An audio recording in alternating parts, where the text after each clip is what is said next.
Você já olhou para alguém pela primeira vez e sentiu algo que não tinha nome? Não foi atração, não exatamente, não foi simpatia imediata, embora isso também estivesse lá. Foi algo mais fundo e mais estranho do que isso, uma espécie de reconhecimento. Como se aquele rosto, aquela voz, aquela forma de ser já tivesse existido em algum lugar dentro de você muito antes desse momento. Às vezes acontece com uma pessoa que vai se tornar um grande amor. Às vezes com alguém que vira amigo de alma em questão de dias. Às vezes com um completo estranho num vagão de metrô que você nunca mais vai ver, mas que deixa uma marca estranha e inexplicável. E você se pergunta, de onde vem essa sensação? Por que certas pessoas parecem familiares desde o primeiro segundo, enquanto outras, mesmo convivendo anos, nunca criam esse nível de conexão? A resposta que a doutrina espírita traz para isso é uma das mais bonitas e ao mesmo tempo mais desafiadoras que já encontrei. E é o que a gente vai explorar hoje. Escreve aqui nos comentários se você já viveu esse reconhecimento. Aquele momento em que alguém entrou na sua vida e você teve a certeza silenciosa de que não era a primeira vez. Pode ter sido há anos, pode ter sido recentemente. Escreve, porque o que você vai ouvir agora vai dar nome a uma coisa que você provavelmente já sentiu, mas nunca soube explicar direito.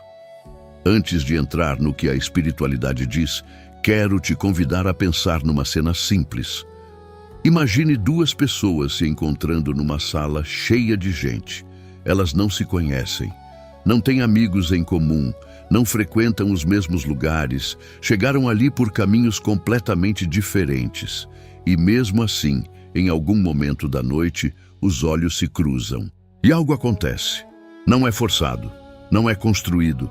É uma espécie de reconhecimento imediato, quase físico, que precede qualquer conversa, qualquer história compartilhada, qualquer razão lógica para que aquela conexão exista. A maioria das pessoas descarta isso como química, como coincidência, como o cérebro fazendo associações rápidas a partir de informações que nem percebeu que coletou. E talvez haja algo disso também.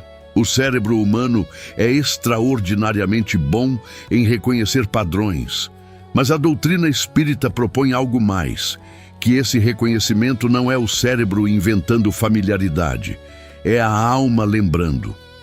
Para entender o que isso significa de verdade, é preciso aceitar por um momento, mesmo que como experimento mental, a ideia central da reencarnação. Você não está aqui pela primeira vez. A sua alma viveu outras histórias, em outros corpos, em outros tempos. Carregou amores, perdas, rupturas, alianças, dívidas de afeto, vínculos que não foram concluídos.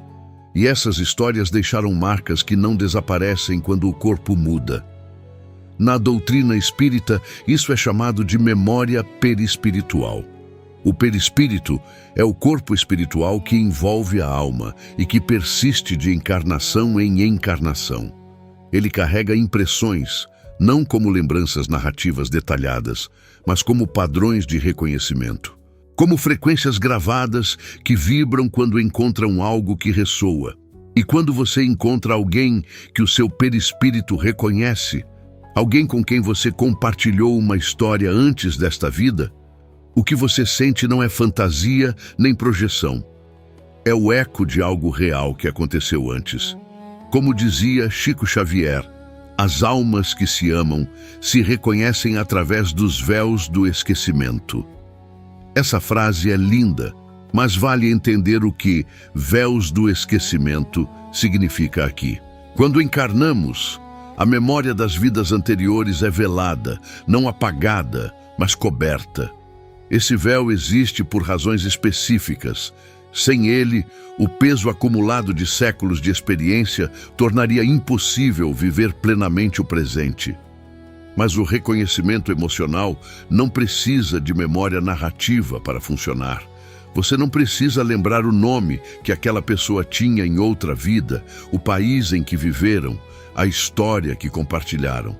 O que fica, O que atravessa o véu é a qualidade da ligação, a textura emocional de quem aquela alma é para você. E aqui começa a ficar interessante, porque esse reconhecimento não funciona da mesma forma com todo mundo. Existe uma distinção importante que poucos exploram: a diferença entre almas que você conhece e almas que são parte do seu grupo. A doutrina espírita fala em grupos de afinidade espiritual. Não são famílias no sentido biológico, embora às vezes se manifestem assim.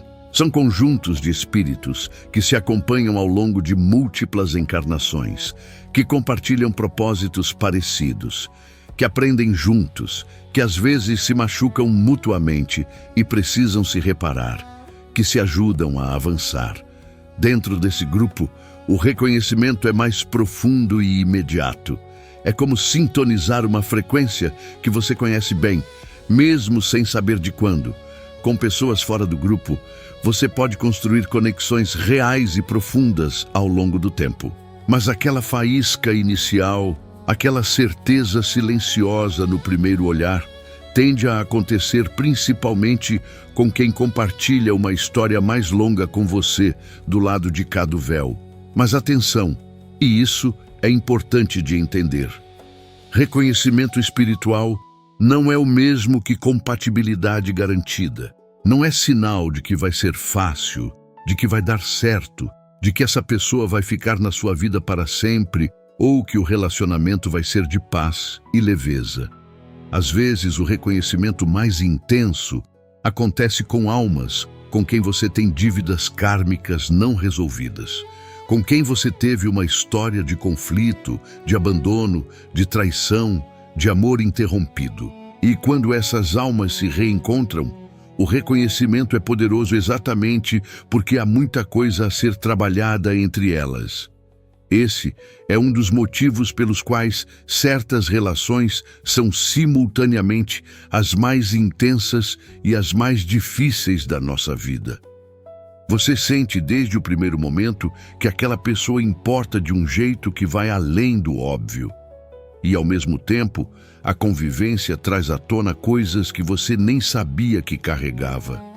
Não é punição, é oportunidade. A alma que reconhece outra alma difícil não foi atraída para o sofrimento. Foi atraída para a possibilidade de reparação, de aprendizado, de resolver o que ficou em aberto antes. Me conta nos comentários, você tem alguém assim na sua vida? Alguém que parece familiar desde sempre, mas que a relação nunca foi simples? Escreve aqui, porque entender isso muda completamente a forma como você experimenta esse vínculo. Existe um detalhe nesse processo que eu acho um dos mais fascinantes e que raramente é discutido. O reconhecimento de alma não é sempre imediato no sentido dramático. Às vezes, ele começa pequeno e vai crescendo. Uma pessoa entra na sua vida de forma discreta, quase sem você perceber. E então, ao longo de semanas ou meses, você começa a notar, começa a perceber que as conversas têm uma qualidade diferente, que o silêncio com aquela pessoa é confortável de um jeito que você não consegue explicar, que você se lembra de coisas que ela disse com uma nitidez que não tem com outras pessoas. Esse reconhecimento gradual é muitas vezes o mais duradouro. O amor que chega como trovão pode ser intenso e real, mas nem sempre é o que fica. O amor que começa como uma estranheza quieta, uma familiaridade que cresce sem pressa, muitas vezes é o mais enraizado. A alma reconhece em ritmos diferentes. Algumas conexões pedem um único olhar, outras pedem tempo. E o que fazer com tudo isso na prática? Primeiro, aprender a distinguir o reconhecimento genuíno do que é simplesmente projeção, porque nem toda atração forte é reconhecimento espiritual. O ego também projeta. A carência também inventa familiaridade onde não há. A solidão também pode criar a ilusão de um vínculo profundo, onde existe apenas conveniência emocional temporária. O reconhecimento de alma tem uma qualidade específica. Não é frenético. Não é urgente da forma que a carência é urgente. Tem uma espécie de calma dentro da intensidade, como se uma parte de você simplesmente soubesse, sem precisar ser convencida. Segundo, entender que reconhecer alguém não é o mesmo que precisar segurar aquela pessoa a qualquer custo. Algumas almas que reconhecemos são passagens. Entram, fazem o que precisam fazer, ensinam o que precisam ensinar e seguem. E a dor de perder alguém que parecia familiar de sempre é real. Mas isso não significa que o encontro foi um erro ou que a partida é uma injustiça. Às vezes, o propósito do reencontro era exatamente aquele pedaço de tempo. E quando ele se cumpre, a alma segue. Segundo Chico Xavier, nenhum encontro verdadeiro é obra do acaso. Cada um é o ponto de chegada de uma jornada que a alma percorreu por muito tempo. Pensa no quanto essa frase muda a forma de enxergar até os encontros que pareceram breves ou dolorosos. Se cada encontro verdadeiro é o ponto de chegada de uma jornada longa, então a pessoa que ficou apenas 6 meses na sua vida, mas te transformou para sempre, não foi um acidente, foi um destino. Um ponto que a sua alma estava se movendo em direção há mais tempo do que você consegue calcular. Isso não anula a dor, não faz a saudade desaparecer, mas coloca um sentido embaixo do que pareceria apenas perda. E sentido, mesmo quando dói, é sempre melhor do que ausência de significado. Existe uma última dimensão desse tema que quero deixar com você. O reconhecimento de alma não é só algo que você experimenta em relação a outras pessoas. Às vezes, você reconhece a si mesmo através das pessoas que reconhece. Quando alguém espelha em você algo que você ainda não havia visto, quando uma presença específica traz à tona qualidades suas que estavam adormecidas, quando um encontro te faz lembrar de quem você é, em vez de te fazer esquecer, isso também é reconhecimento espiritual. De uma forma mais sutil, mais rara e talvez mais preciosa do que todas as outras. As almas que nos fazem lembrar de nós mesmos são presentes raros. E reconhecê-las pelo que são, não como salvadores, não como perfeitas, mas como espelhos de algo verdadeiro dentro de você, é um dos atos mais maduros e mais belos que a vida espiritual permite. Se você chegou até aqui, é porque essa conversa tocou algo que já estava se movendo em você antes mesmo de começar a assistir. Não foi coincidência você clicar nesse vídeo hoje. A sua alma estava pronta para esse reconhecimento. Deixa o like se alguma parte desse conteúdo ressoou de verdade. Se inscreve no canal para continuar nessa caminhada. Tem muito mais por vir. E compartilha nos comentários o nome ou a história de uma pessoa que você reconheceu assim que viu. Pode ser alguém que ficou, pode ser alguém que foi. Escreve aqui. Cada história que você divide ilumina o caminho de alguém que ainda está tentando entender o que sente. E se quiser apoiar o canal Luz da Alma diretamente, clica no botão Valeu aqui embaixo. Cada contribuição nos ajuda a continuar trazendo esse tipo de conteúdo com cuidado e profundidade. Lembra, nenhum encontro verdadeiro é obra do acaso. A sua alma sabe disso há muito tempo. Até o próximo encontro.